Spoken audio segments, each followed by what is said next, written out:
Hi everyone, this is part 3 of my video series on Jasmine Sherman and Tanda Bluebear's policies for the 2024 presidential election. The Death with Dignity Policy. Every person deserves to have dominion over and choice in their end-of-life experience. No individual should be forced to endure prolonged suffering merely to prevent the inevitable outcome of death. Just as no person is coerced to choose death, no person should be coerced to choose life. The Death with Dignity (DWD) policy ensures every American is guaranteed a choice in their death as granted in life. This policy enacts a permissive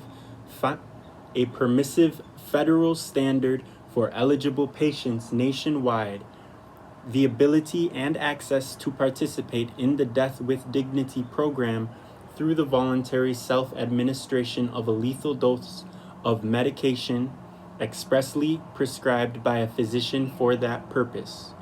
10 states currently have enacted DWD policies, with another 10 states having proposed similar or opposing legislation.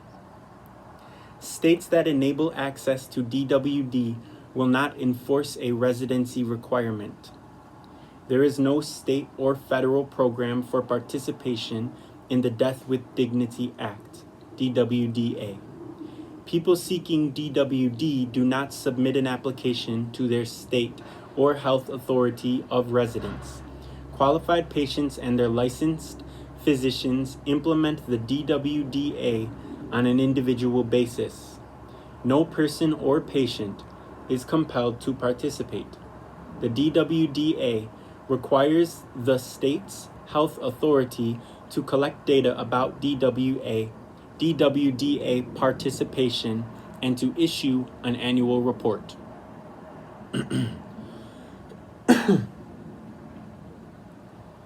No person or patient is compelled to participate. The DWDA requires the state's health authority to collect data about DWDA participation and to issue an annual report. Only licensed physicians may prescribe lethal doses of medications. The medicine used will be determined by the licensed physician on an individual basis to qualified patients. Any mandated waiting period will be waived for patients whose life expectancy does not exceed the waiting period. Though the medication will be prescribed by the doctor, it will be administered by the patient. The physician will not be legally required to be present upon the administration of the medication. However, a patient may request the presence of the physician as long as the physician does not administer the medication. This may take place in the patient's home or in a medical facility of their choice. An unconscious or comatose patient must have voluntarily opted to participate on their own behalf prior to their unresponsive condition. The overall cost for any office visits relating to the request, a psychological consultation if necessary, and the cost of the prescription will be covered under your universal health care plan. Please see the Environmental and Infrastructure Policy for more information about the processing of remains and end-of-life preparation. Any deviations noted in the received guidelines must be reported to the overseeing medical board. If a formal investigation is warranted, physicians may be subject to disciplinary action. To balance the confidentiality of patients and their families or loved ones and ensure complete statistical information, it is recommended that physicians and/or medical examiners record the underlying terminal disease as the cause of death and mark the manner of death natural.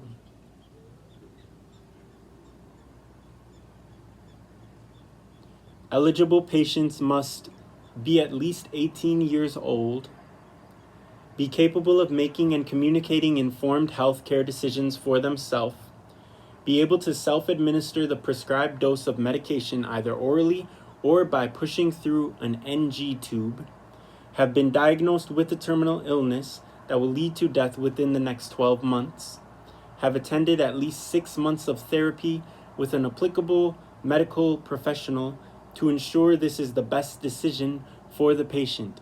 The patient will then have an additional 6 months to get all end-of-life plans in order.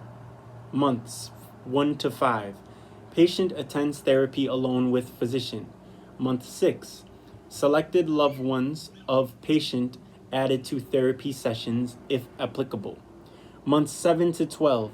Continued therapy with patient and selected loved ones if applicable, and end-of-life services planned and completed. It is up to the attending physician to determine whether these criteria have been met. Consultation may not be required in every instance, but those that do require one can be accommodated either in person or via telehealth or remotely, depending on individual patient circumstances.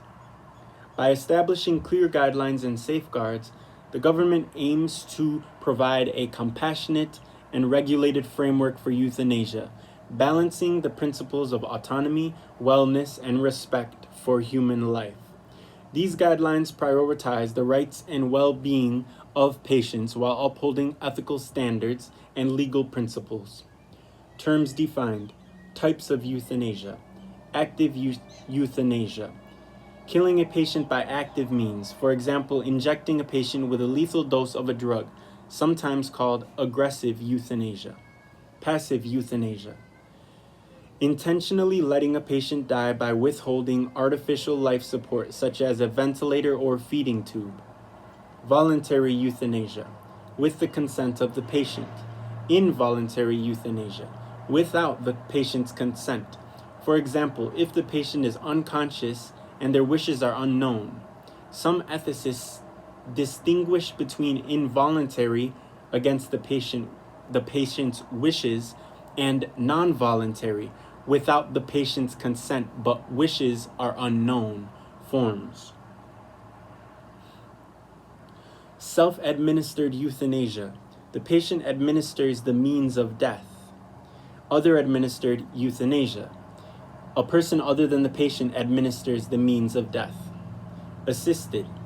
The patient administers the means of death but with the assistance of another person, such as a physician. Physician-assisted suicide. The phrase physician-assisted suicide refers to active, voluntary assisted euthanasia where a physician assists the patient. A physician provides the patient with a means, such as sufficient medication for the patient to end their life. There are many possible combinations of the above types, and many types of euthanasia are morally controversial. Some types of euthanasia, such as assisted voluntary forms, are legal in some countries. Some instances of euthanasia are relatively uncontroversial. Killing a patient against their will, involuntary, aggressive, active, other administered, for instance, is almost universally condemned. During the late 1930s and early 1940s in Germany, Adolf Hitler carried out a program to exterminate children with disabilities with or without their parents' permission under the guise of improving the Aryan race and reducing costs to society. Everyone now thinks this kind of euthanasia in the service of a eugenics program was clearly morally wrong. Guidelines for euthanasia. Voluntary choice. Euthanasia can only be considered for individuals who are of sound mind and have made a voluntary, informed decision to end their life. This decision must be made without any external pressure or influence. Terminal illness or unbearable suffering. Euthanasia may only be considered for individuals who are suffering from a terminal illness or experiencing unbearable physical or psychological pain that cannot be alleviated through any available medical treatments or palliative care. Multiple Multiple medical opinions. The decision for euthanasia must be supported by multiple independent medical opinions confirming the patient's diagnosis, prognosis, and the irreversibility of their condition. A minimum of 2 physicians are required to approve of and sign the documentation. Informed consent. Before proceeding with euthanasia, the patient must be fully informed about their condition, treatment options, prognosis, and the potential risks and benefits of euthanasia. They must provide explicit and informed consent in writing. Counseling and support. Patients considering euthanasia must have access to counseling and support services to help them explore their options, cope with their illness, and make an informed decision. This includes psychological support for both the patient and their family members/loved ones. Safeguards against abuse. Strict safeguards must be in place to prevent abuse and ensure that euthanasia is not coerced or administered without proper authorization. Respect for cultural beliefs. We recognize the diversity of cultural beliefs regarding euthanasia and respect the rights of individuals to hold differing views. This includes the environment the patient wishes to be in and the setting up of their farewell space. Efforts must be made to accommodate these beliefs while upholding the principles of autonomy, dignity, and compassion. Ongoing review and evaluation. We will periodically review and evaluate the implementation of these guidelines to ensure their effectiveness and address any emerging issues or challenges. Disclaimer: participation in any of the mentioned methods may void the patient's life insurance or other benefits. This policy is not subject to the terms and conditions of the patient's benefits, and the patient would need to be in direct contact with the benefit provider for further information. The Education Policy. Introduction. This policy is a series of additions and revisions to the Elementary and Secondary Education Act of 1965, ESEA, and the FERPA, Family Educational Rights and Privacy Act. The goal of this policy is to ensure that public schools provide students, teachers, and staff the tools and resources needed to be successful and achieve their goals within the Montessori framework. Elementary and Secondary Education Act of 1965, ESEA. Section 2103D of Title II of the ESEA states, reducing class size to a level that is evidence-based to the extent the state, in consultation with local educational agencies in the state, determines that such evidence is reasonably available to improve student achievement through the recruiting and hiring of additional effective teachers. This will be revised to state reducing class size to no more than 18 students per classroom, with states, in consultation with local educational agencies in the state, being able to reduce class sizes to improve student achievement through the recruitment of hiring through the recruitment and hiring of additional effective teachers. Teaching licenses and certificates shall be federally required instead of done through the state. Teachers will be able to qualify for their licenses or certificates in a multitude of ways, including, but not limited to, hourly requirements, volunteering at schools, and exams. States will have the right to determine what is required to take the exams. Exams will be offered free of charge, and any costs associated with the exams will be covered by the federal government. Every Student Succeeds Act, ESSA. All students will have an IEP that follows them to all schools in all states that they attend and are reassessed every year at some point during the year at the discretion of the state. At the beginning of the year, all teachers will have to review or assess all of their students' IEP plans. During the yearly IEP meeting, goals will be discussed and planned with the students, families, and teachers. The ESSA will be modified to require all public schools K through 12 to modify their testing to become assessments that the students take every quarter. The students will take an assessment at the beginning of the year to see where they are at in each subject. The teacher will then be able to modify, create, or use existing assignments to help their students reach their learning goals. States will be able to determine how the assessments are to be administered with regards to the teachers, staff, and students' needs. States have the discretion to set up evidence-based minimum goal requirements. If requirements are not met, the school district will have a third-party investigator to discover why the goal requirement wasn't met. If the majority of students are not reaching the goal requirement and the third-party investigator discovers that it is the teacher that is not helping the students reach their goals, then the teacher will be required to attend additional training. If it is a continuous issue with the teacher not helping students achieve their goals, the state or district has the right to choose consequences up to termination.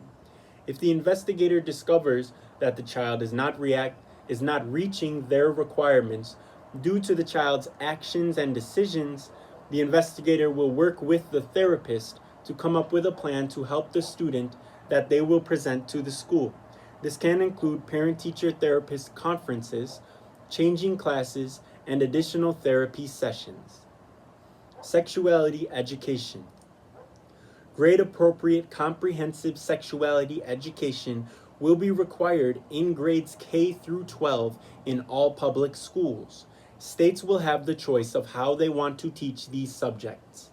Parents will be advised about the classes before they start and given pamphlets to not only understand what the students are learning and why it is important, but to be able to answer any questions that may come up at home.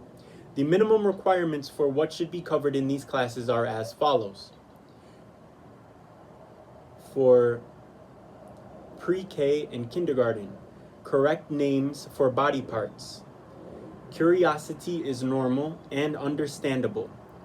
Basic understanding of gender, sexuality, same-sex parents, different family structures, i.e. poly, divorced, single, etc., different races, cultures, genes, colors, languages, etc. Don't touch others' private body parts and don't let others touch yours. Helping students to develop a positive self-image, and firearms education. And I would also add, under the sexuality education, that the existence of intersex people needs to be talked about as well to students so that they know. Mental health.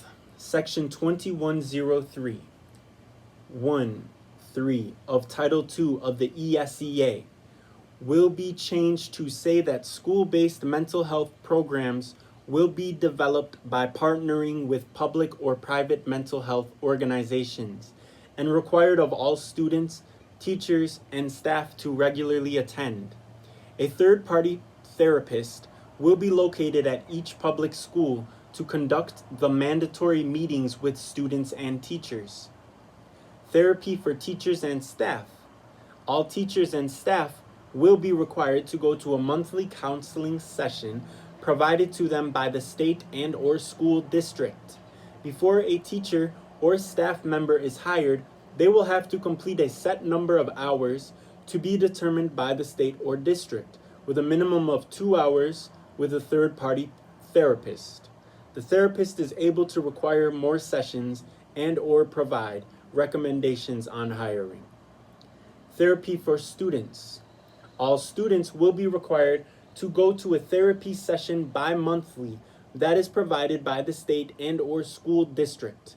The therapist will make recommendations if warranted, and teachers and staff need to make accommodations to better meet the needs of the students. Emotional and social skills. The Ruler program will be implemented in all public schools. The Ruler program is an acronym for the 5 skills of emotional intelligence: recognizing, understanding, labeling, expressing, and regulating. All public schools will be required to send 1 principal and 2 educators or mental health professionals to participate in the Ruler Training Institute. They will then be given the tools and assistance to implement this program at their school. Refresher programs will be given at the beginning of each school year to ensure students and staff are up to date on the program, as well as teach new teachers. Emotional and social development skills will be taught in all public schools grades K through 12. In grades 4 through 12, these skills will be taught in congruence with life skill courses. States and school districts can choose if they want to combine emotional social skills with life skills in grades K through 3. These courses will be taught and only graded on a pass-fail basis, with consideration of developmental and mental differences. Examples of skills that must be included, but not limited to, are the difference between consent, coercion, and abuse, healthy boundaries, sharing, personal versus communal sharing, and respecting and setting, understanding body cues, healthy emotional expression. Life skills. Life skills will be taught in grades 4 through 12 in all public schools. The minimum requirement for life skill classes are as follows. Okay, so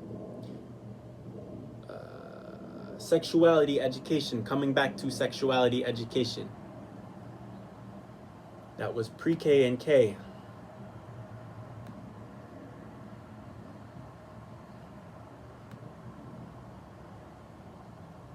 All right.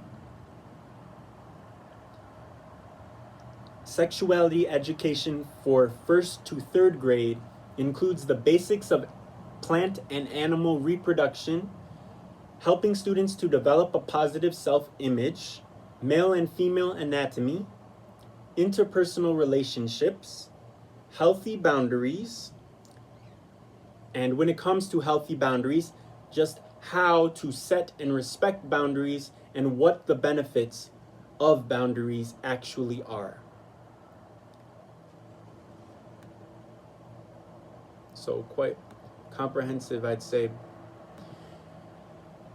Grades 4th through 5th, sexuality education includes puberty, growth and development, introduction to sexually transmitted infections or STIs, interpersonal relationships, i.e., positive perception of others, interpersonal communication skills, collaborative conflict management skills, among others. 6th grade to 8th grade, they will be learning sexually transmitted infections, sexual myths and stereotypes, in which I would hope that we would also be teaching them about the history of intersex people and how many intersex people have been wrongfully mutilated upon their birth because of the patriarchal white notion that there is no other way to be than male and female biologically. So I trusting that with who these candidates are, I'm sure that they're aware of that as well and that they will implement that. But that's something that I can bring up when I speak with them. Birthing, vaginal, hospital birth, home birth, and water birth, C-section, emergency versus scheduled, and preemie and incubator. Now for 9th grade to 12th grade sexual education, they'll be learning about relationship issues, i.e. violence, abuse, bodily autonomy, informed consent, among others. Reproductive decision making, what must be covered, both male and female birth control options, multiple options for pregnancy, and reproductive health. And with all of this sexuality education, I can't help but just have hope that the traditional, not traditional, but the indigenous ways, I should use that word rather than traditional, because traditional can be misconstrued as traditionally American, United States American. But what I mean is the indigenous ways of healing, of reproduction, of midwifery, that they be revived and that they be integrated into this educational system.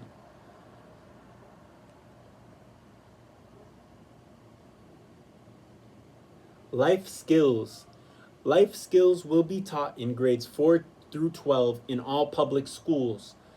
The minimum requirement for life skills classes are as follows. 4th to 5th grade, they'll learn nutrition, that it is different for every body, which is very true, and that they will learn how to develop a healthy relationship with food.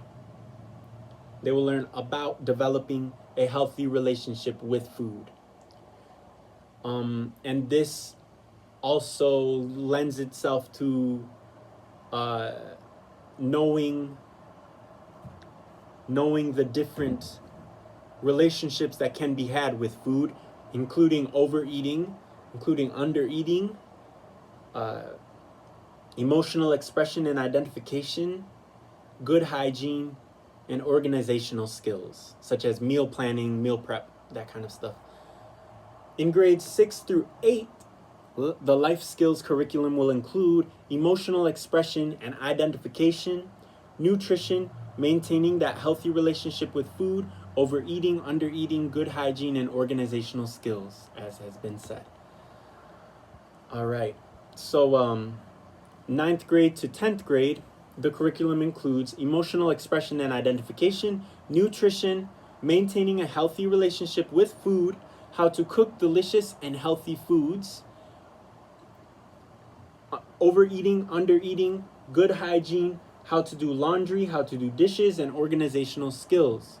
In 11th grade, life skills curriculum will include emotional expression and identification, nutrition, maintaining a healthy relationship with food, overeating, undereating, grocery shopping, how to cook delicious and healthy food, home maintenance, vehicle maintenance, how to change a tire, how to check and change the oil, and good hygiene. And of course, this list is not exhaustive. It is a template, right? It is a template for the policies that are to come. And in 12th grade, when they are seniors, their life skills curriculum will include taxes, financial management, home ownership, talking points and signs of a good doctor, testimonials from staff, strangers, and students with parental and student permission, have different disabilities and body sizes in the testimonials is a good point to make, and roommate politics. And like I said, this list is clearly not exhaustive, and I am sure that some of these curriculums will overlap, because I could see financial responsibility being taught even earlier than that. Next up is language arts.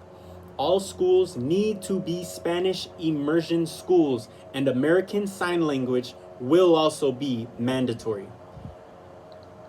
The curriculum for language arts for preschool and kindergarten includes English, American Sign Language, and Spanish. Common terms in Spanish like yes, no, hello, goodbye, please, thank you, etc. Numbers and letters, handwriting recognition and recall, and common requests like water, bathroom, hunger, etc. From 1st to 3rd grade, they will learn all that they had before, in addition to basic vocabulary and spelling in Spanish, basic reading in Spanish, and basic sentence structure and conversations in Spanish. 4th to 5th, we will have everything that they've been learning before, but also add on their first elective language and their optional second elective language, where they'll learn the common terms like yes, no, hello, numbers and letters, and common requests. From 6th to 8th grade, we are going to keep moving up in our immersion into into the Spanish language. So continued communications, basic writing, reading and comprehension, continued vocabulary and spelling. And I'm sure also that they will be learning about Latin American authors, about how history and literature are intertwined and how they work off of influence one another, etc. That kind of stuff, you know. And then with their optional second elective language, they'll be learning the basic vocabulary, spelling, basic reading, sentence structure, and conversations. And they're basically going to continue to develop. So in 9th to 12th grade, their Spanish will be at the point to where it's at advanced writing, it's at literature, like I mentioned in the last one, and technical reading and writing. And then their other elective languages will have gone to the continued vocabulary and spelling, reading and comprehension, and basic writing and continued communications level. Homeschooling. All school curriculum will be made available by the state and be required for all parents and guardians to use for homeschooling. The same assessments that are required in public schools will also be required in homeschools. Students and parents will also have mandatory meetings every 9 weeks with the third-party therapist working with the school district. They will also be able to have access to the therapist if schooling issues pop up between the mandatory meetings. Public schools will also be required to allow homeschooled students to participate in all sports and after-school programs. Parents will have to take exams and training programs in order to be able to homeschool their children. This will help to ensure that their children receive a quality education and reach their improvement and learning goals. Students with disabilities. All schools will be required to follow all ADA requirements. Students with a 504 plan will be required to have reviews of their plan at the beginning and middle of the school year. Disciplinary guidelines. When an issue comes up that warrants disciplinary action, all persons involved in the incident, student, faculty, staff, must meet with the on-campus third-party therapist. The therapist will make a recommendation for appropriate disciplinary action. The school must take this recommendation into consideration when giving discipline, and the therapist is also allowed to go to the school board if they feel that the disciplinary action was overly harsh without consequence. All disciplinary action must be considered consequences and have the goal of changing behavior, not of punishment. Out-of-school suspension is the second to last resort, with expulsion being the last. Budget minimum. Algorithms that will allow us to do a state-by-state budget minimum. Parental Involvement Leave Act. Act for school hours giving the parents mandated time off work for school functions like IEP, therapy, meet the teacher, parent-teacher conference. Parental summer involvement. FAQs. Will teachers receive tenure for years of service? No. A lot of colleges currently offer this. However, most educators do not receive it. How do dorms work with land-backed/guaranteed housing? Does having a dorm room replace being eligible for a house? If so, are dorm rooms only for associated college students? There will be specialized housing for students, which will allow people who attend college to live in that housing. People who don't attend college will not be able to select this housing. People who work for the school will be able to select this housing as well. Resident advisors will be available for the students' needs. We recognize some students need help learning how to live alone for the first time, and this need will be met. Will the college meal plan be free? Most colleges contract outside restaurants to cater in their food. It would be hard to have a college meal plan because of the contract with those companies. Under the Sherman administration, it will be easier for students to go to the store and buy food and use their basic skills of cooking. We want to encourage the students to consume a healthier diet and remove the reliance of fast food or cafeteria options. Also, we'll have the culinary students cooking for schools. Edible mistakes and extra food will be provided to the free community food or pet food. No bleach will be used and will not be harmful. Food quality improvements in all grade levels at all educational institutions must be healthy but must taste good too. Revamping the menus with input from a talented local chef will significantly increase students' consumption of fruits and vegetables. Will the college have a safe use center? Yes, and we will expect the colleges to support and not stigmatize any student who uses drugs. Colleges will not be allowed to expel students for drug use. How will credits be transferred once college is free? Going forward, accredited colleges and universities will be required to accept credits from other institutions if the student was enrolled in the last 10 years. If a student changes their degree plans during their college years, the credits for the class may not fit into that degree plan. The credits that don't meet the criteria for the new degree plan, they would count as a free elective. Under the Sherman administration, higher education is free and students can take as many classes as they want, as long as they complete the degree program required courses. Will there be placement exams? Are Montessori schools accredited? Going forward, the Montessori curriculum will be accredited. There will be different formats of examples such as written, verbal, or skill-based exams. Letting students choose between the three formats will ensure that they are able to take the exam in the way that this best. Letting students choose between the three formats will ensure that they are able to take the exam in the way that is best for them. This also allows adults or non-traditional students to skip a course or class if passed. Can students review their professors? There will be an equitable survey available for the student to complete every semester. Example, student gets a report card, teacher also gets a report card. Will educational materials be free? All books should be one price, which is affordable. If a teacher uses a book that required a book with an access code, students should be able to sell or recycle the book, and the access code should cost no more than $20 for the website. Teachers publishing books for their own classes and updating them yearly for profit will not be allowed. We are stopping teachers from stealing students' works, using them in their own books to make money. We are stopping teachers from stealing students' works and using them in their own books to make money. Will a student advisor be involved with an IEP? Colleges will have an advisor who is not a teacher. Their only job will be to advise, and the Department of Disabilities would review the IEPs because they work with the student to make sure that they have what they need in classes. This will ensure accessibility needs are met. This will ensure accessibility needs. Wow. This will ensure accessibility needs are met. Will therapy be available in school?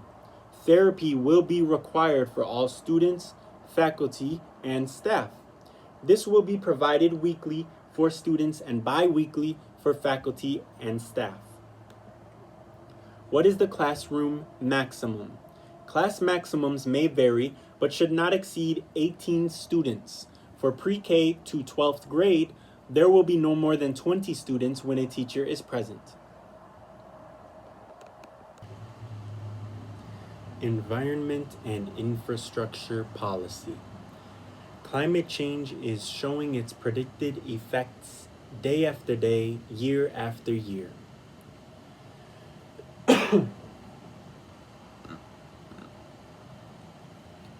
We need to completely change the way we interact with global ecology, geology, and meteorology. There is no single answer.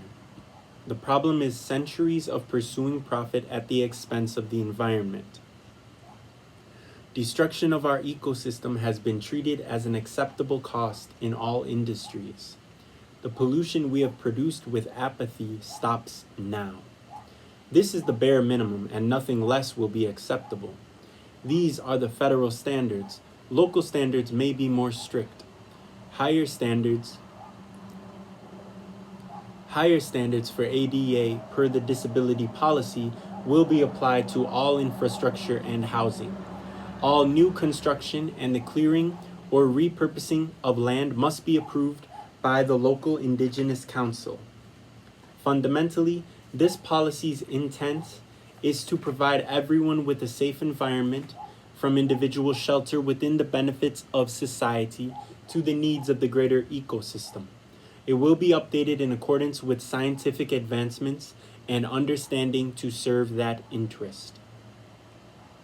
Weather and Disaster Prediction and Reporting by NOAA. The National Oceanic and Atmospheric Administration provides an established weather research, prediction, and reporting service already funded by the U.S. government. NOAA emergency reports will now be available to all cell phones via push notifications as events occur in one's area. Natural disaster prevention and response. Climate change requires flexible adaptation to scientific data and circumstances. The following preventative actions and responses will be implemented where relevant without limiting zoning. 1. Avalanche prevention. Expert observation to predict and update avalanche zone maps. Reforestation in areas at risk of avalanche. Strategically placed architecture such as pillars or fences. Response. Evacuation and rescue. Blizzard or ice storm. Prevention. Meteorological prediction and preemptive resource distribution. Heated roads to prevent ice and snow accumulation. Ensure that residents have heat and water for the duration of the disaster through power and water grid improvements. Response. Snow removal improvements, damage repair. 3. Drought prevention. At-risk and seasonal drought areas propagated with local low water needs plant life. No new commercial, residential, or industrial construction in permanent drought zones. Netting towers for water collection. See Warka water towers. In cases of desertification, local plants will be planted and artificial shade areas built in and around permanent drought zones. Response. Water and other resource distribution and or evacuation.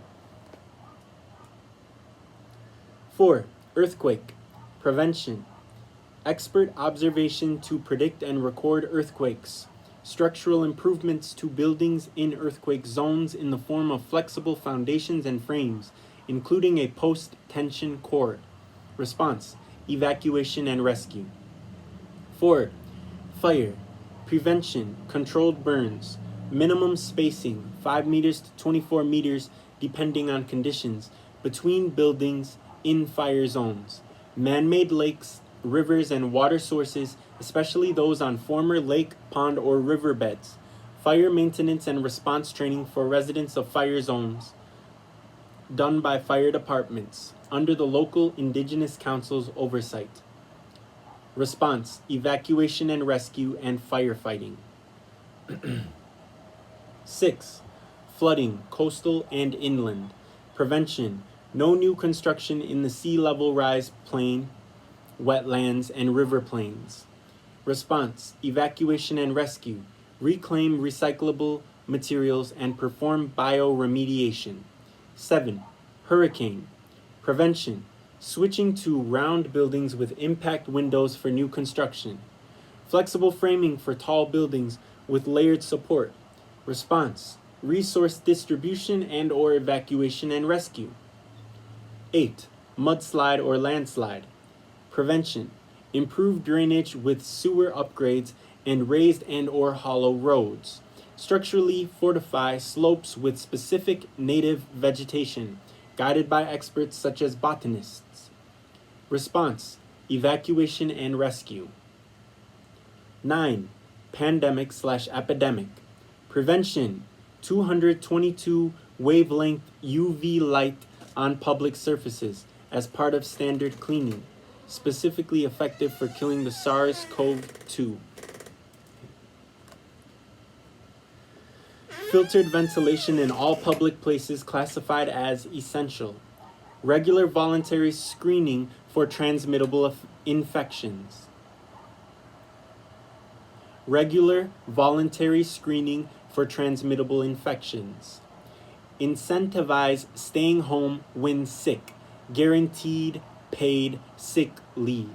Response: quarantine with UBI and guaranteed housing, drone delivery and messenger access. 10. Severe thunderstorms, prevention, meteorological prediction, sewers, gutters, and aqueduct upgrades, install lightning rods. Response: severe weather warning issued. 11. Tornadoes, prevention, tornado shelters within 10 feet of homes, structural frame improvements. Response: evacuation and rescue. 12. Volcanic eruptions, strategy, evacuate residents to a safe location and then return residents to their desired location as soon as possible and give them specific individualized support.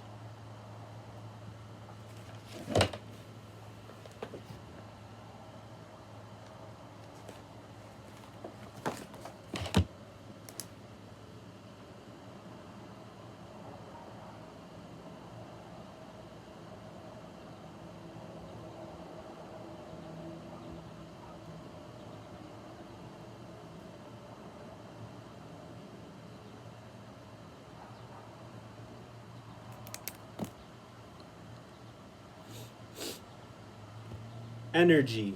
Currently, 79% of global CO2 emissions come from the fossil fuel industry, which also supplies 80% of the world's energy.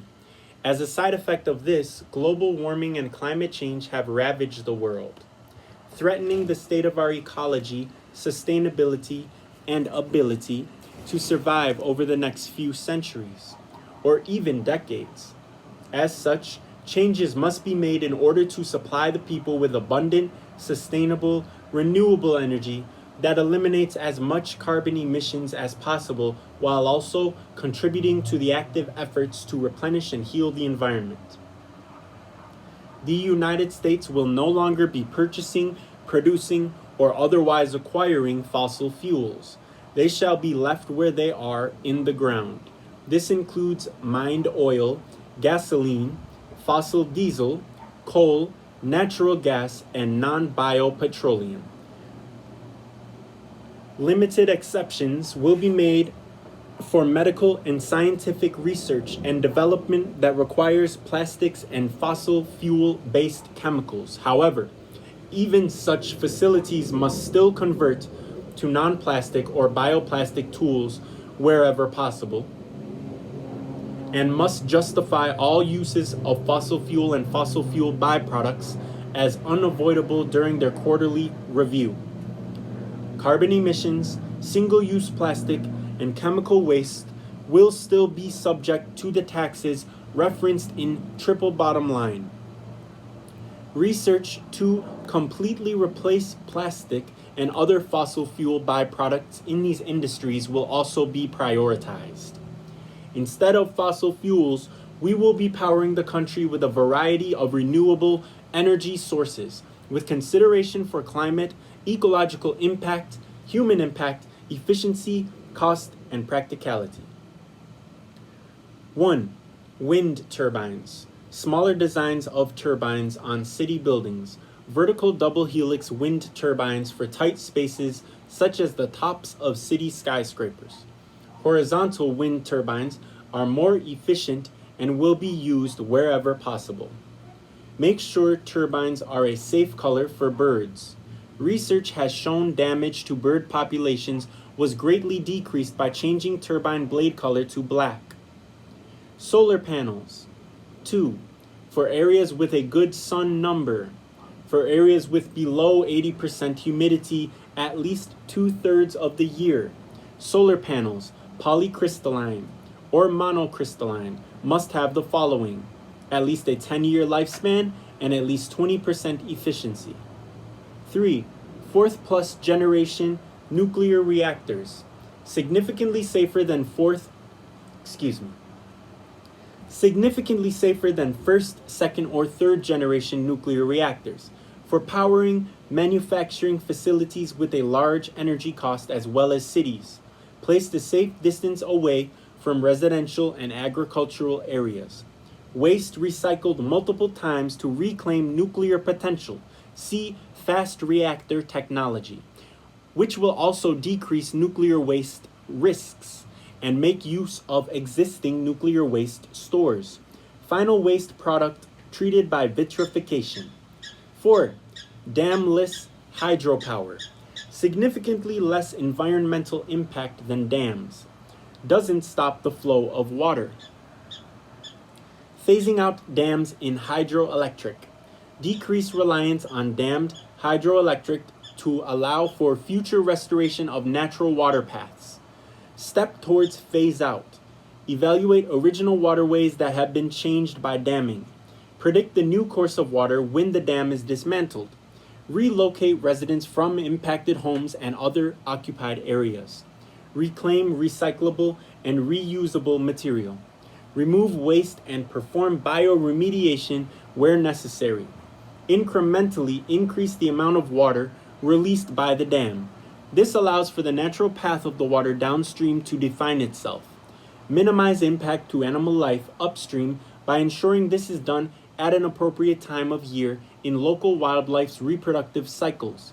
Give time for species to relocate. Adjust predictions of the water's course and repeat steps 3 through 6 until the dam is not restricting any water. Dismantle the dam. 5. Geothermal. Existing natural geothermal power systems may remain. No new geothermal tapping due to seismological risks. Watch new research, as this is likely to become a better option as technology evolves. Transportation. 1. Transitioning to hemp biodiesel as fuel. Hemp farming. Hemp biodiesel is a carbon negative fuel, meaning the carbon cleaned from the air by growing hemp outweighs the carbon released into the air by burning biodiesel made from the same amount of hemp. Gene lines / strains that produce the most seed oil per acre may be favored through genetic monoculture. Though genetic monoculture is to be avoided, all hemp farms must produce no less than 5 strains of hemp and cross-pollinate. Build approximately 82 million acres of vertical farms for growing hemp using vertical farmings. Offer educational information to farmers about hemp growing in a vertical farm. Start planting as soon as possible. Harvest within 3 months of planting. Have the seeds processed into biodiesel and distributed to fuel stations. The plant fiber will be used in manufacturing, cloth, paper, etc. There is unlikely to be much flower, as the goal is to produce as much seed as possible, so all flowers will be pollinated. Begin proper sanitation within 24 hours of harvesting. Plant the next crop as soon as safely possible. Begin engine conversions. Roll out biodiesel engines to citizens with personal vehicles in areas where hemp biodiesel is available at no charge to the vehicle owner once biofuel is available. Do so at a rate in balance with fuel availability to avoid shortages. Convert all gas-powered vehicles by January 2027. There will be limited exceptions made for vehicles with historical relevance, though fuel for such vehicles will only be available if privately imported. Diesel engines require no conversion. Looking to the future, hydrogen ion engines. Research and future development.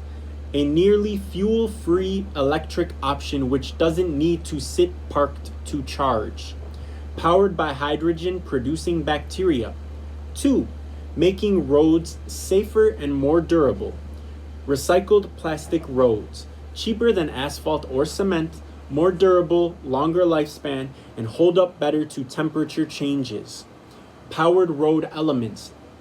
Power street lamps, signs, and illuminated signals. Power heating elements, 34 degrees Fahrenheit / 1.11 degrees Celsius, to prevent snow and ice accumulation. Power cameras and electronic speed and stoplight monitors. Glow-in-the-dark road lines / markings. Increased use of reflectors, including on buildings. Increase road safety. Decrease light pollution. Motion sensor street lamps, hooded, aimed down. Decrease electricity requirements, decrease light pollution. Improving and increasing use of trains. High-speed interstate monorails and local trolleys. Utilize magnetic levitation technology on high-speed trains. Produces zero friction, allowing for higher speeds. Utilize hydrogen ion engines in all trains. Carbon-free emissions, only water emissions. Quiet, low levels of noise pollution. Housing standards. New construction will be built to the following standards. Vacant housing will be upgraded or retrofit to these standards. All housing will have eco-efficient electricity, 10-gauge electric wiring not older than 15 years, which is more energy efficient. Solar panels where appropriate, and wind turbines where possible. Tankless water heaters, more energy efficient than tank systems. High-powered, low-flow toilets with bidets, more hygienic, less water needed, less paper flushed, which will prevent damage to both the environment and the pipes alike. Atmospheric water generators, generates clean water from humidity, drinkable and good for showers, dishes, plants, etc. Local produce victory gardens, yard plot or community garden plot as land availability dictates. Year-round aquaponics/hydroponics garden. AI-guided recycling sorting.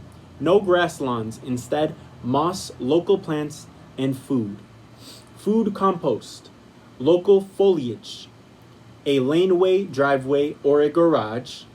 A vestibule, foyer, entryway, or porch. A single story or elevator. Mobility aid, accessible entry. Ramp, elevator, etc. Housing will have the following additional standards based on the specific climate of the location. Additionally, housing will have the following added standards based on natural disaster occurrence. No housing will be constructed or repaired in the following disaster zones: avalanche, drought, floodplains, mudslide, rockslide. Rural protection and restoration. Reintroduction of native plants as determined by the local indigenous council. Reduction of invasive species without introducing invasive species. Pollinator protection. Natural waterway and wetland protection. Transition from wood, paper to hemp.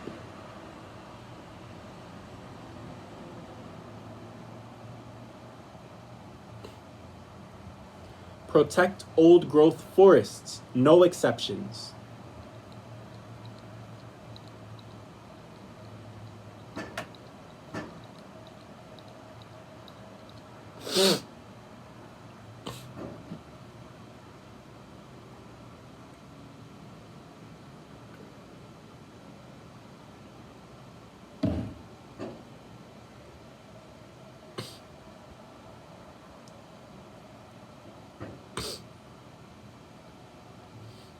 Protect old growth forests, no exceptions. No clear cutting trees for single-use wood products. Dismantle oil pipelines. Bioremediation, including but not limited to oyster mushrooms, cal, DDT, and heavy metal absorption. Vertical gardens to clean air carbon. Focus on the ocean's microbiome health to clean carbon from the air. Sea trash skimmers. Microplastic cleanup. Sonic vibration to capture microplastic in coastal waters. MBR membranes in water treatment plants to catch microplastics. Infrastructure standards. 1. Cities. Vertical gardens/forests. Clean carbon from the air. Cool city temperatures. Accessible pedestrian paths. Pedestrian paths around construction must be universally accessible. Curb cuts on all sidewalk corners. arm extensions on crosswalk signal buttons, kinetic plates in the sidewalks, which generate energy from pedestrian movement to contribute to powering the street infrastructure. More cross signals at crosswalks, especially at multi-lane, high-traffic areas. Improve ADA standards to match these requirements and apply them to all neighborhoods.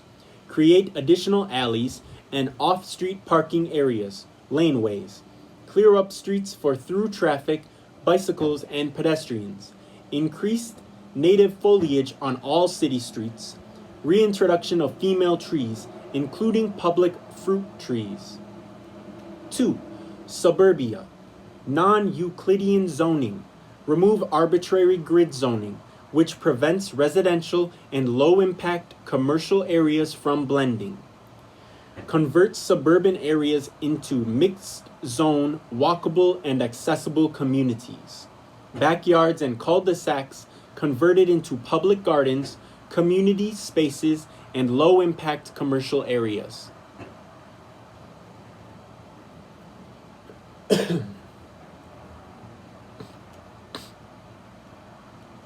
3. Industrial zoning. Factories and high-impact commercial facilities and any place that produces excess noise pollution, air pollution, chemical waste, or other hazards must be a safe distance from residential and agricultural areas. Water and waste management. Clean water coming into homes, period. Numbers vary from study to study, but between 2 million and 63 million households do not have clean drinking water in their homes. This is unacceptable.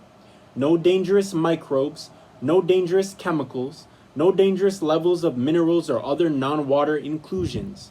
Levels of danger are to be determined by scientific consensus, not by scientific outliers or politicians or corporations.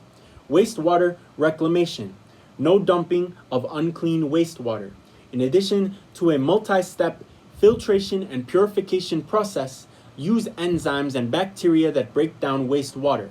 Enzymes, protease, amylase, lipase, cellulase, urease, and xylanases. Bacteria, bacillus and anaerobic bacteria. MBR membranes in water treatment plants to catch microplastics. Garbage sorting required. Trash sorting robots. AI-guided recycling sorting in homes. Plastic for use in road infrastructure. Metal recycled. Glass recycled. Paper recycled or composted. Food waste composted. Hazardous waste. Chemical waste reclamation. Use chemical byproducts for more chemistry instead of disposing of them. For example, if a byproduct of a process for making medicine is methane, that methane should be harvested and used in other things requiring methane. Medical waste. Bleached and burned. Human remains. There will be no costs associated with body disposal. Death will still likely have material costs such as will management and cultural practices like funeral events, etc. No more embalming. Organ donation. Under the Sherman administration, organ donation will be required for all people unless there is a medical exception, in which case a donation to science for research will be made. Burial methods. Ocean. Cremated remains can be used to rebuild coral reefs. Tree. Human remains can be buried underneath a sapling. Natural burial. Human remains can be buried without embalming in a shroud and or untreated wooden box. Cultural customs may be applied as long as no efforts are made to prevent natural decay once interred, and nothing hazardous is put into the ground. If this is unacceptable to the individual, a U.S. citizen needs to complete a form that lets us know what they want done with their body once they pass away. Cost. These improvements will be paid for using reallocated funds from the following departments. And these are the 2021 to 2022 budgets as listed. 1. Agriculture Department, USDA, $168.1 billion. Amtrak, $2.2 billion. Appalachian Regional Commission, $235 million. Bureau of Land Management, $1.6 billion. Bureau of Ocean Energy Management, $15 million. Bureau of Reclamation, $64.4 million. Bureau of Safety and Environmental Enforcement, $253 million. Community Planning and Development, $146.6 million. Department of Housing and Urban Development, $68.7 billion. Department of Transportation, $621 billion. Energy Department, $88.87 billion. Environmental Protection Agency, $76.49 billion. Federal Emergency Management Agency,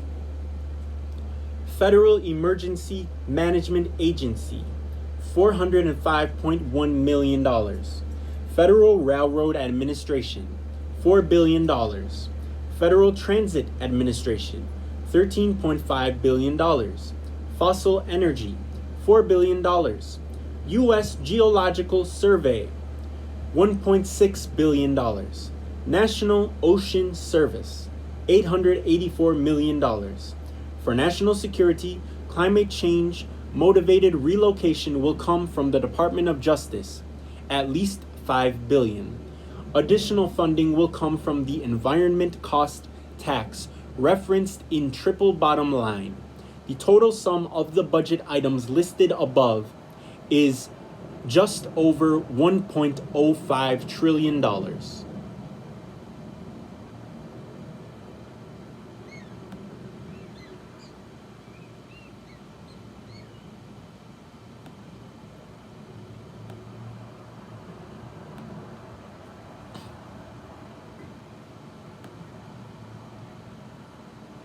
Firearm Education Policy. Introduction. Jasmine Sherman's administration recognizes the prevalent concerns surrounding firearms in the United States. It is imperative to address these apprehensions with a comprehensive approach that prioritizes both regulation and education. Our policy recognizes the wide array of fears and anxieties regarding firearms within our communities. We acknowledge the urgent need for measures to ensure the safe and responsible use of firearms while upholding the rights of citizens.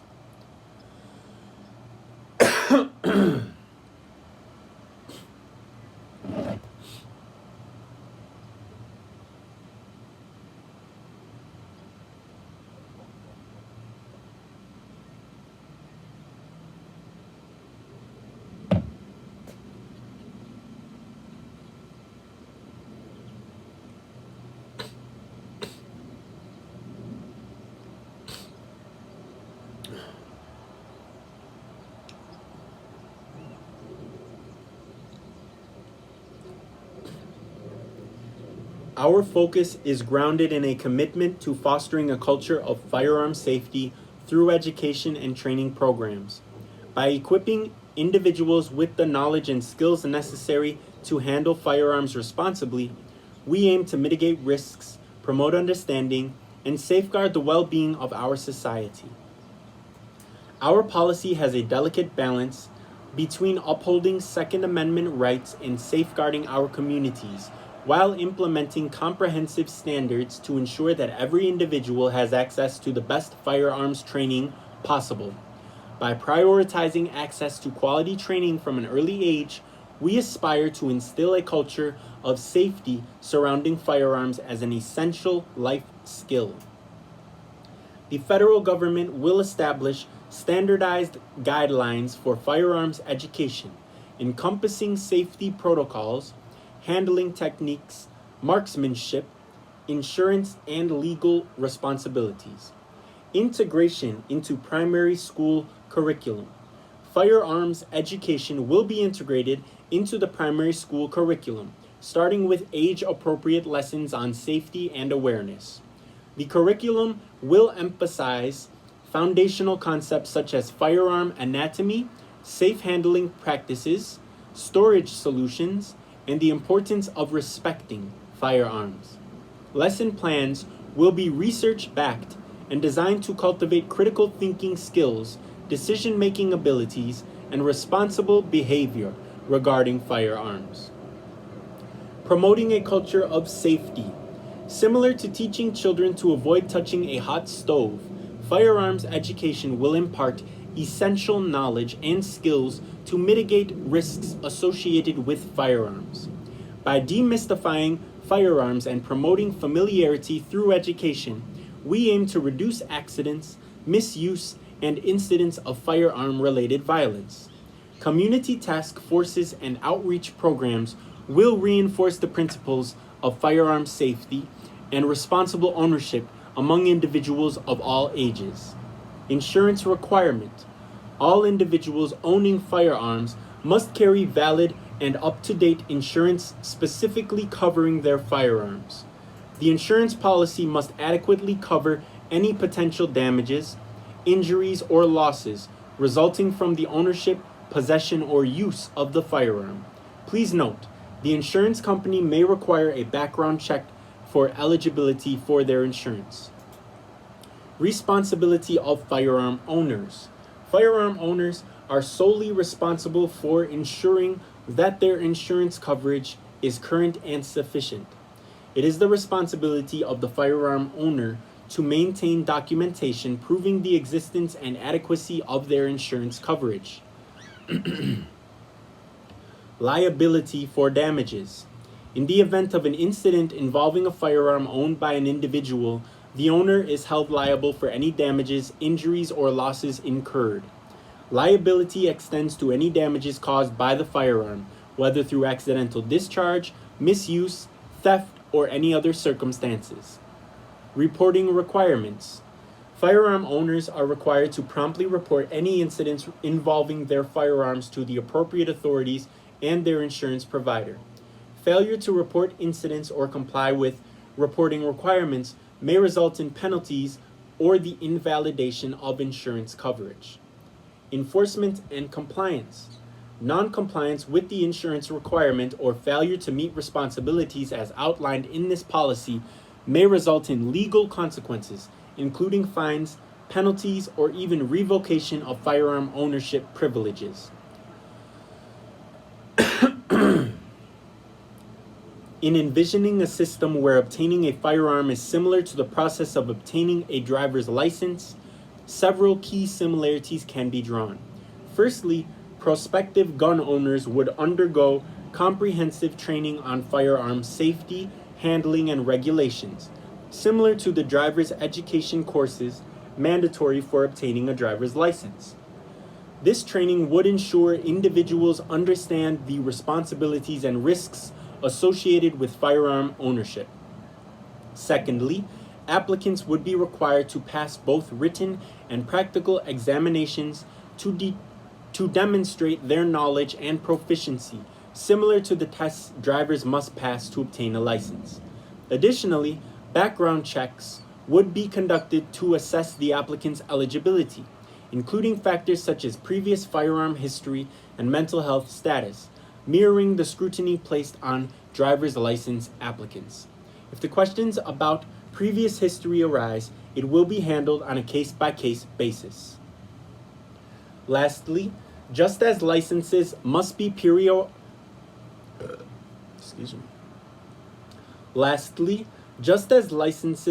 periodically renewed, firearm owners would need to undergo regular reassessment of their skills and adherence to safety protocols. Implementing such a framework would strive to promote responsible gun ownership while enhancing public safety measures. This policy is enacted to promote responsible firearm ownership and mitigate the potential risks and liabilities associated with firearm ownership by requiring firearm owners to carry insurance and holding them accountable for any incidents involving their firearms. This policy aims to enhance public safety and ensure proper compensation for damages or injuries resulting from firearm-related incidents.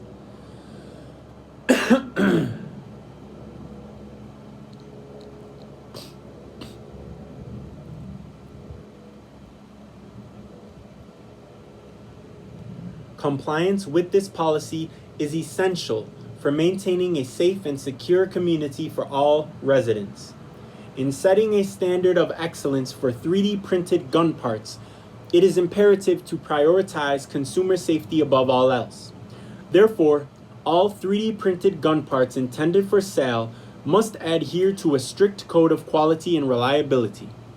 Just as individuals are permitted to customize and maintain their cars, so too should they have the freedom to work on their firearms. However, this privilege must be accompanied by stringent regulations to ensure that all modifications and replacements uphold the highest standards of safety and functionality. By allowing individuals to engage in the maintenance and customization of their firearms, we not only empower responsible gun ownership, but also maintain a precedent of safety within the community. This approach promotes a culture of accountability and diligence, ultimately contributing to the preservation of public safety while respecting the rights of firearm enthusiasts.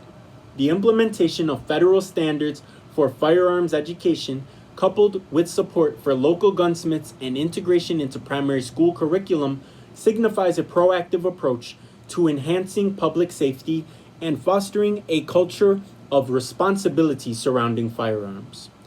By equipping individuals with the necessary knowledge and skills, we can empower communities to make informed decisions, mitigate risks, and ensure safe and responsible use of firearms. Age/grade appropriate education will be provided as follows.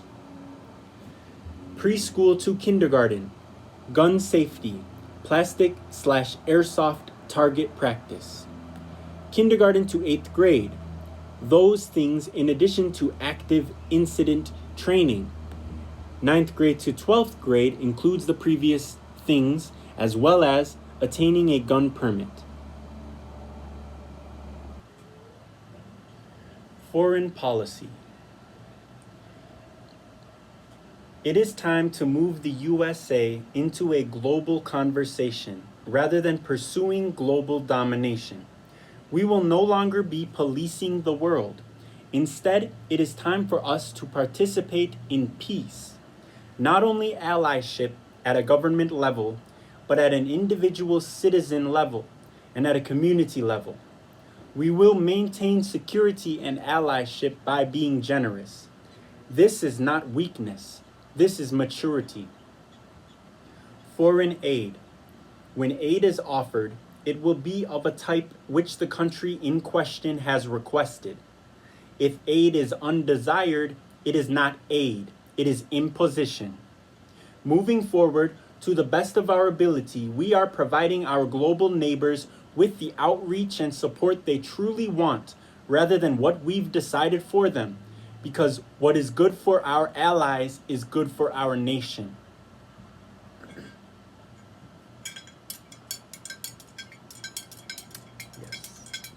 Back with the tea.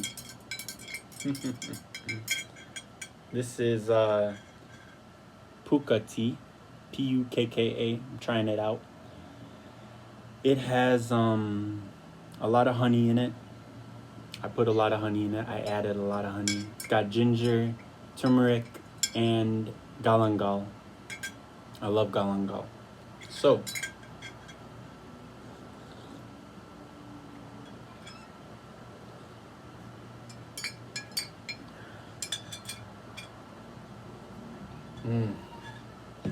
so delicious. Needed. Foreign aid will be designed to empower countries to grow on their own, towards their own future. If the USA is involved in developing laws in other countries, respect for human rights and equal opportunities will be of primary importance.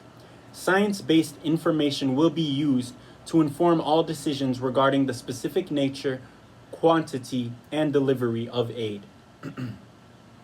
When offering aid, We will take measures to ensure that the aid is provided with sustainability in mind. Short-term aid will still be provided, but a higher emphasis will be placed on aid with longevity that is placed in the hands of our allies. Energy facilities which we build for and with our allies will be sustainable and renewable energy sources, provided solely for the benefit of the country, not for our government's gain off the lives and backs of those we claim to be helping. And the energy provided by these installations should be available to the population equitably. Democracy and influence. Each country has the right to determine their own government and future. As with aid, we will only be assisting in establishing foreign governments in ways invited by that foreign nation's people. The USA will no longer fund programs which are designed to violently inject our version of democracy into a foreign government. Self-determination is paramount.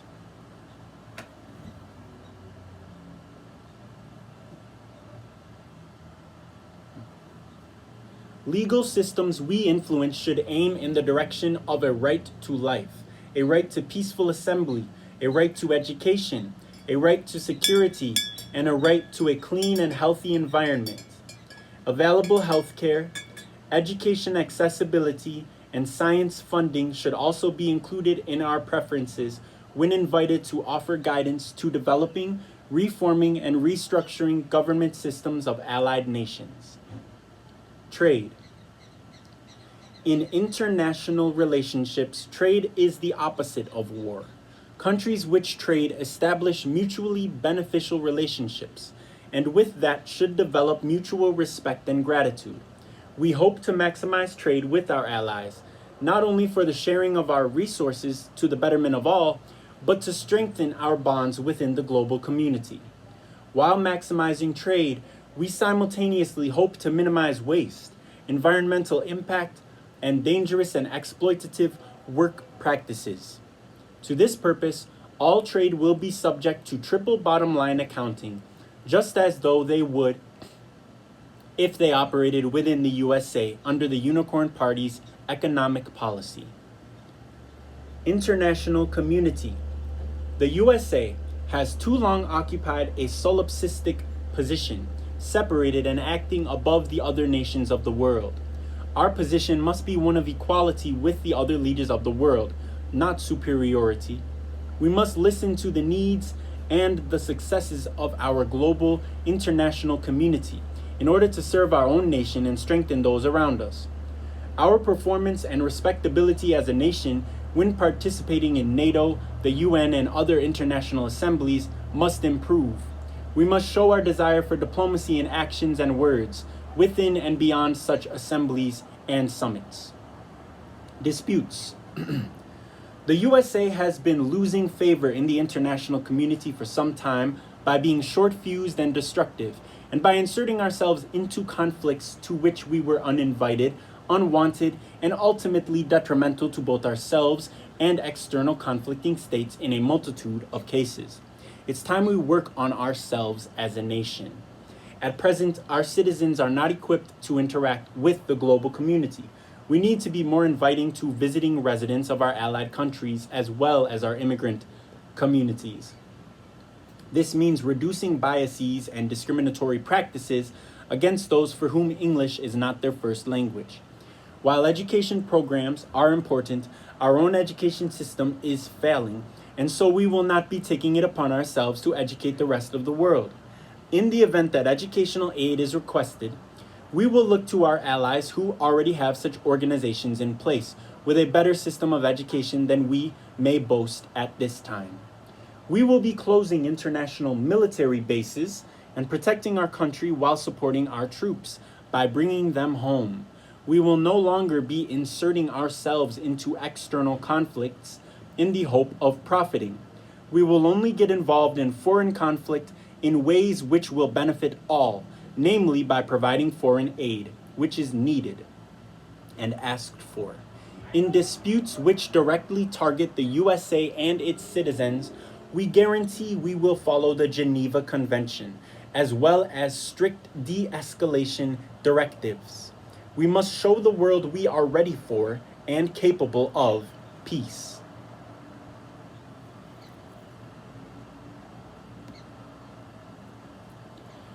Foster care and adoption policy. The for-profit adoption system in the United States is effectively legal human trafficking, and foster care is full of abusive people with no regard for children's well-being. Major changes are necessary to put children's mental and physical safety first. Children will no longer be treated as property. About 135,000 children are adopted in the United States each year.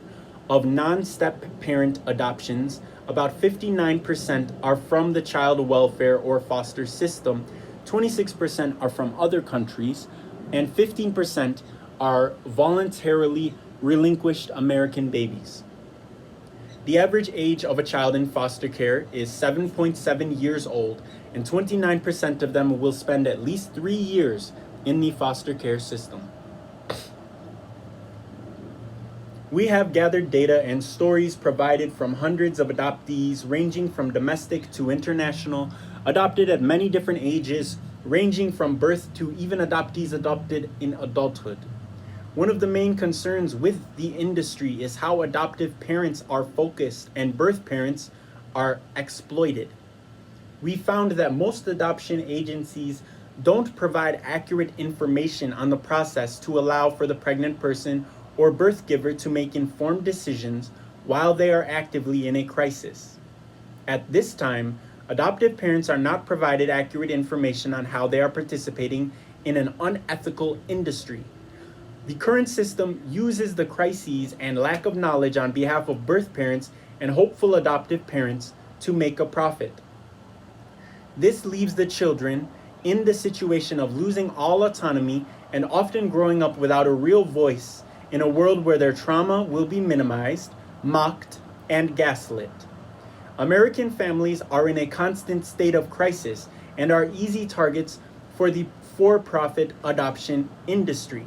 We have to look at the root causes of these issues and acknowledge how the industry came to be and the lack of regulations allowing for it to be so profitable and corrupt. We need to change the selection process to make it more possible for safe families to foster and simultaneously harder for unsafe people to have access to children. We need to improve resources for foster families. Some areas have good resources for foster parents, but other places do not, and foster families are left to figure things out themselves. Our goal is to keep as many families together as possible by offering support to parents in need. Second to that, children should be placed within their family, and if that is not possible, then within their culture. Only after those options are exhausted should another type of safe home be considered.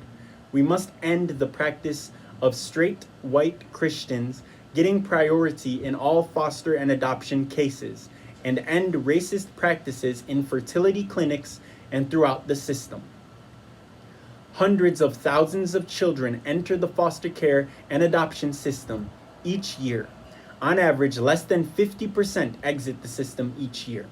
A little over half of those exits are the result of adoption, not reunification. There was a dramatic drop in children being removed from homes, as well as a drop in children exiting the foster care system due to adoption or reunification during the COVID-19 pandemic. While there is no definitive research on why, it may be due in part to a reduction of home visits and slowdowns in the court system. The Children's Bureau supports the development of state and tribal child welfare reporting systems to enable the collection and analysis of important information about children and families. They are also responsible for improving case practice and management.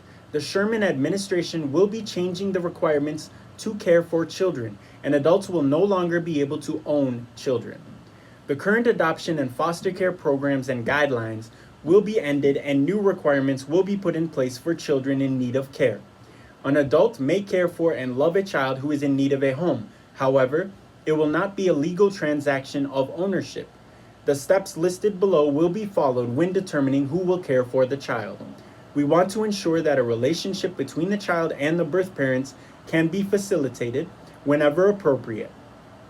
The erasure of the child's information will no longer be accepted. When a child receives care from another guardian or family, we will no longer update or destroy medical information such as birth certificates, birth time, birth weight, etc. Priority will be given to safe caregivers in this order. 1. Family preservation. Keep the children in the home. Provide resources to the family instead of others to care for the children. 2. Kinship. Care provided by a biological family member. Provide resources to the family member instead of a foster family. 3. Fictive kinship. Care provided by a member of the same cultural or community member. Provide resources to them to care for the children. 4. Legal guardianship. Care provided outside of the biological or cultural family. Cultural diversity classes required to understand and maintain the child's culture/language. Legal adoption of adults with their consent. Legal proceeding to change legal documents/last name. 5. When the child reaches adulthood, age 18, unless emancipated, they can decide if they legally want to change their last name and become a part of the care provider's family. The current barriers that adoptees face are extensive, such as a loss of self, loss of medical records, and cultural knowledge. The Sherman administration's focus is to provide a safe and nurturing experience for the children and reduce as much trauma as possible. Over the past several years, more than 50 fertility doctors in the United States have been accused of fraud in connection with using their own sperm to impregnate victims. Fertility fraud is the failure on the part of a fertility doctor to obtain consent from a patient before inseminating them with someone else's or their own sperm. This may give rise to a number of different types of fraud involving insurance, unnecessary procedures, theft of eggs, and other issues related to fertility treatment. Many victims have come forward after finding out this occurred with them. The increase of DNA testing has been able to showcase this trend, and siblings are being connected. Activists have been pushing for statewide and national legislation to make fertility fraud a crime. These victims have requested that regulations be put in place for donor eligibility, including but not limited to honest, accurate medical history to recipients, limits on number of live births, genetic marker testing, and full disclosure of donor accuracy. A doctor must inform a patient if using sperm from themselves or a friend, family member, or associate. As of February 2022, there are laws in Indiana, Florida, Texas, Arizona, California, Colorado, and Utah. Arkansas enacted legislation in April 2021, and bills have been introduced in 7 other states, including New York. Under the Sherman administration, this action will be considered assault and will be treated as a criminal offense, not a family court issue.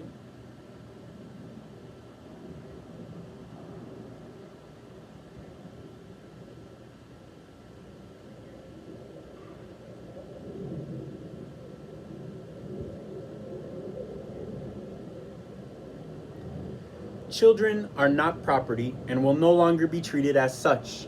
They are autonomous beings and will have a voice in what happens to them. Children will have rights, and with the other policies under the Sherman administration, they will have access to therapy and other resources to identify dangerous or harmful situations. In addition to resources for the children, parents and caregivers will also receive care packages, including pamphlets with information on parenting, basics, classes, workshops, and respite care. That's it for today. Thanks for watching.